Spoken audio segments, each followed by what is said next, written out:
Salut tout le monde, c'est Robin Off. Aujourd'hui, on se retrouve pour une toute nouvelle vidéo. Aujourd'hui, on va réagir au Tokyo Game Show 2025 et on va voir toutes les annonces et puis on va en discuter tous ensemble.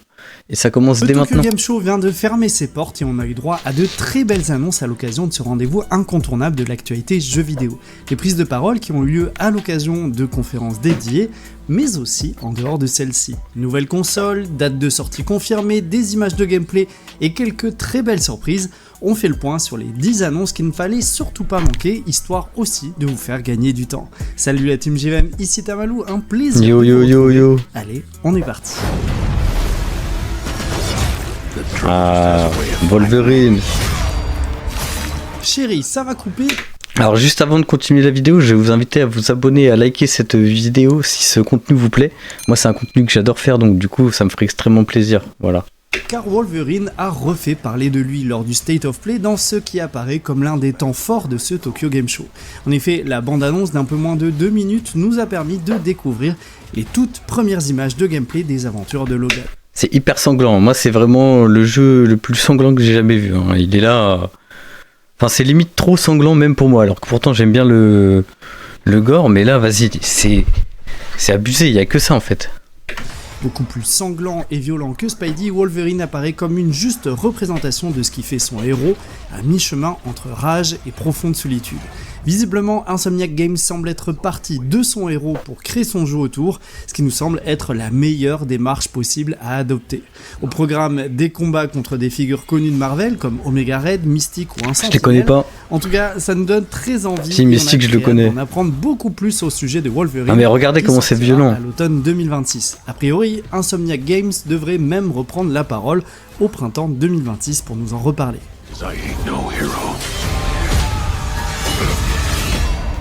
Donc ça c'était la grosse annonce du State of Play, hein. Malheureusement il n'y avait que ça dans le State of Play à retenir.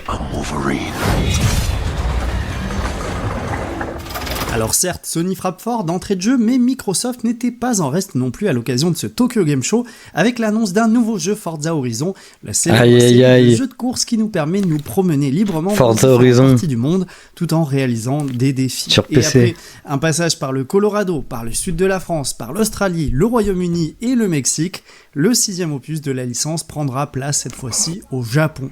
Une destination demandée depuis très longtemps par les fans et qui devrait être visitable à partir de 2026 sans précision aucune quant à la fenêtre de sortie. Après, il faudra certainement se montrer patient car dans le moment, nous n'avons vu aucune réelle image du jeu tourné hormis un simple teaser. Patience donc, mais cette nouvelle annonce a de quoi nous ravir. Ouais, en vrai c'est pas mal, mais bon malheureusement on pourra pas... Il sortira pas sur Switch 2 les amis. C'est dommage, je suis sûr que ça marcherait bien. Ah oui. Ce jeu là, Chronos là, non pas Chronos. Je sais plus. Autre temps fort côté Sony, Saros a refait parler lui lors du State of Play. Saros. Exclu PS5 côté Housemarque Games qui avait déjà œuvré sur Returnal. Et Saros semble marcher dans les pas de son prédécesseur avec un titre à la 3e personne qui nous invite à affronter des hordes d'ennemis et à éviter des volées de balles et de projectiles en tout genre. Le titre a l'air toujours aussi exigeant que la précédente production. Ouais, ça a l'air d'être dur. Une forte composante roguelite puisqu'à chaque mort, vous découvrez un nouvel agencement du monde, mais que vous pouvez débloquer des bonus permanents d'une run à une autre. Votre objectif ici, retrouver une personne en particulier dans cet univers hostile.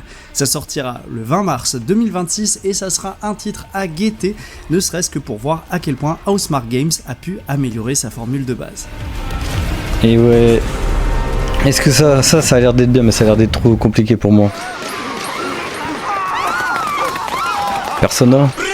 Ah non, Yakuza. On en attendait beaucoup de Sega qui avait teasé la présence de 4 jeux mystérieux qui seraient révélés à l'occasion du TGS.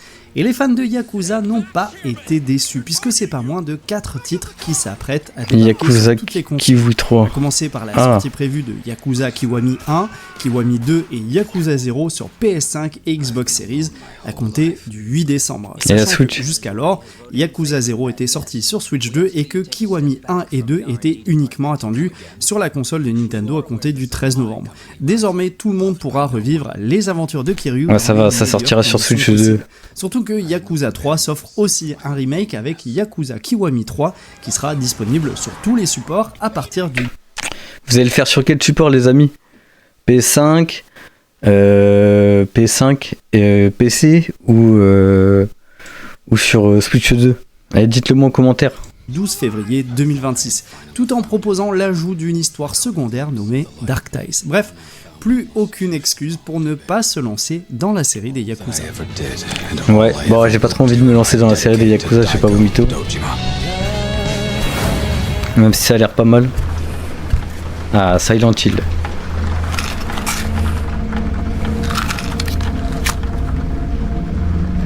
Avec ces pauvres allumettes là. Des principaux constructeurs, Hideo Kojima a aussi pris la parole pour célébrer comme il se doit les 10 ans de Kojima Productions.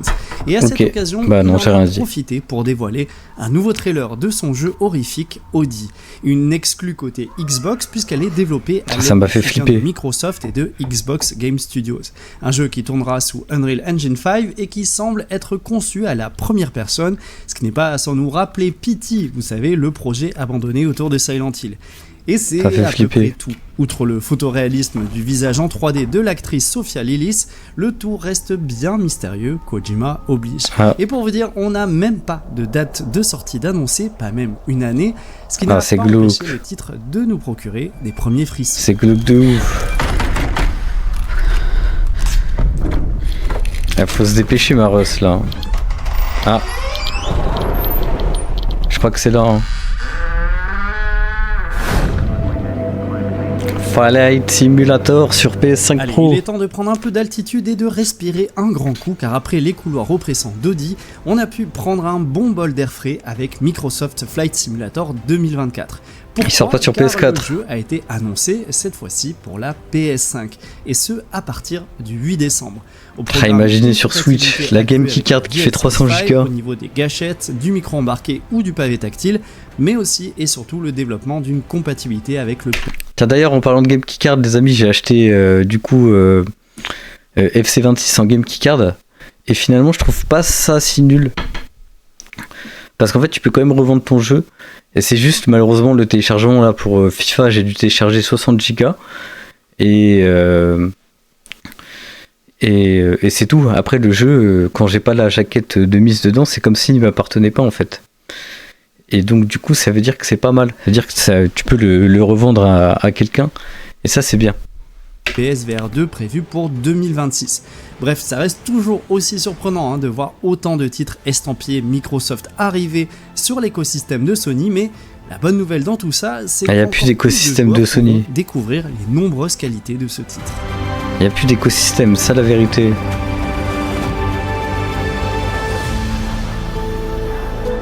Enfin après, qu'est-ce que vous en pensez vous? Ouais, qu'est-ce que c'est? Si on retourne du côté de l'écosystème Xbox, Microsoft a profité du Tokyo Game Show pour reparler d'un titre qui était jusqu'alors bien mystérieux, le Project Evil Bane. Développé sous Unreal Engine 5, il s'agit d'un RPG d'action en coop qui demande aux joueurs de se coordonner avec efficacité pour pouvoir défaire des boss titanesques. Le tout prenant place dans un monde fantastique sombre où les guerriers incarnés par les joueurs tentent de sauver le monde de la montée en puissance d'un archidémon maléfique. Pour le moment, on n'a pas de date de sortie d'annoncer, bien que les plateformes elles soient connues, à savoir Xbox Series et PC. Malgré tout, pour peu que vous fassiez partie du programme Xbox Insider, vous pouvez d'ores et déjà essayer le titre qui est dans une phase de pré-alpha. Ah ouais, c'était une box Insider, tu peux tout tester. Dinguerie, mais il faut dépenser 4000 € de jeu. Ah, enfin des jeux Switch 2. L'une des plus belles surprises du State of Play de septembre, c'est sans aucun doute Chronoscript The Endless End. Un jeu. Non, excusez-moi, je me suis gouré avec le State of Play. Excusez-moi, j'ai rien dit. Pas Nintendo Direct. 2D qui a séduit. Excusez-moi les mecs. Joueurs par son esthétique. Il faut dire que derrière le développement de ce jeu, on retrouve Deathworks. Bon, ça m'intéresse pas. Déjà donné vie à RPG Time The Legend of Wright, qui basait sa direction artistique justement sur le dessin.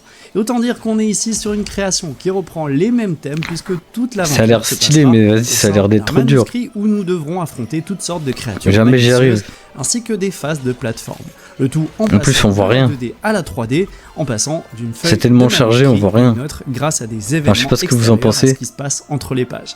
Bref, c'était le vent de fraîcheur de la conférence de Sony et c'est attendu pour 2026 sur PC et PS5 exclusivement. Décidément, Sony et Microsoft n'ont pas fini de se renvoyer la balle à l'occasion de ce Tokyo Game Show, puisqu'en marge de toutes les prises de parole, l'une des informations qui a fait le plus de bruit, elle concerne les ROG Xbox Live dont le prix a été dévoilé en même temps. Bon, parlons des prix, attendez, voilà. 599, 900 euros. 500 euros. Avec dock compris. Donc du coup, moi j'ai envie de vous poser une question. Si vous comptez acheter le ROG Xbox Ally, si vous prenez la version à 600 balles et que vous voulez faire comme la Switch, parce que c'est quand même comme la Switch, c'est-à-dire au moins la docker, et ben ça vous coûte 700 euros. En fait, j'ai envie de vous poser la question, à qui va s'adresser cette console en fait? Parce que c'est quand même pas donné. Après, je sais bien qu'on paye moins cher les jeux. C'est le seul avantage qu'il y a là-dedans. Heureusement qu'il y a un avantage quand même. Mais, je sais pas, 599, ça me paraît tellement cher. Enfin bref, c'est abusé. Si jamais vous pouvez quand même les précommander via mon lien Amazon qui est dans la description. C'est un lien affilié, donc voilà. Donc si jamais vous voulez les précommander, bah ça m'aidera. Ça supportera la chaîne.